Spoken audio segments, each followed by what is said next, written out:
Hello everyone, my name is Austin. I like to review board games for 1 to 2 players, regardless of how many players it actually plays. If it doesn't play more than one player, I'll try to create a version where it does play more than one player. Right now, I am showing you Northgard. You guys are going to get this angle because I just want to prove that I played this game. I review all the games that I get and buy, and I play all of them thoroughly to show, be able to talk about them properly. So this game right here is I believe, 90-minute game. It's a 2 to 5 player game, and it's a 4X plus deck building strategy game. Very strategic. You can get lost in paralysis analysis, and every single turn that you do. It's so messy like this. This is actually, I didn't just throw everything on the board. This is actually how it would, very similar to how it would look. I actually did start to take off half the board here, and that's why these characters aren't on anything. But this is a tile placement, deck building, exploring as you're playing seeing tiles, resource management, exploiting and battling game where you have these resources over here. You have wood, lore, apples. You collect VP points, and then there's a year tracker over there. Each year is broken down into 5 phases.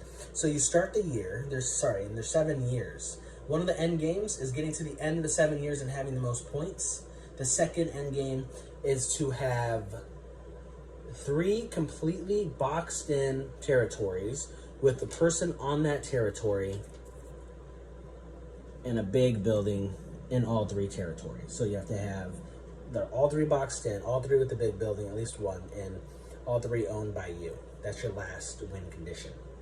All right, so the 5 phases are start of the year. You start the year by everyone drawing cards. The first player has the first player token. You draw 4 cards, and then you take the development cards, which will be a pile over there, flip 2 over, or you flip the number of cards for the players. And then you begin your turn, which is the second phase, which is actions. You play cards from your hand, you can wait, you can replace cards in your hand, and the next 3 actions you actually utilize these tokens called lore. So you can replace, remove, and upgrade using these resources, or you can pass your turn. The first person to pass actually gets the first player token first, and then chooses one of the development cards over there. So if you recall, one development card is chosen per player at the beginning of every year, and then they get the first choice because they passed first. Eventually, everyone will be picking up a development card just in whatever order they pass. Then there's supposed to be a creatures module, which I didn't get to, but harvest is the next phase where you collect your fame. So you collect 1 of these. That's a whole different thing. You collect your fame, which is the points you can track to see who wins at the end of the game if the second win condition is not met.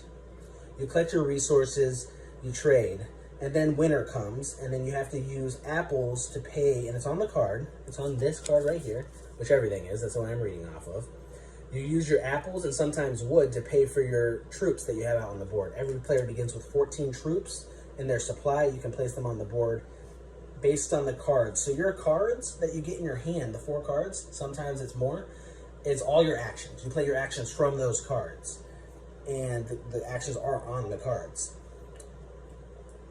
And then it's the end of the year. You want to make sure no one won by having 3 countries, 3 territories, and won that way. If they didn't, you begin the next year.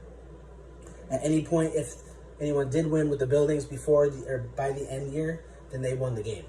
And that's the game.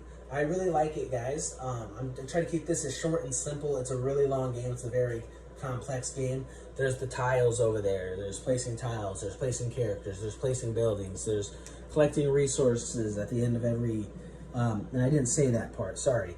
At the end of harvest, you collect your resources of the tiles that you control, and you control it whether it's an open territory like this, not closed off, or whether it's closed off.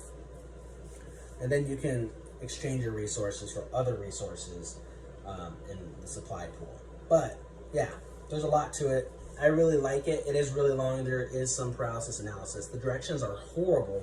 So please upvote this review if you want me to create a separate video to post to YouTube of the directions for how to play it.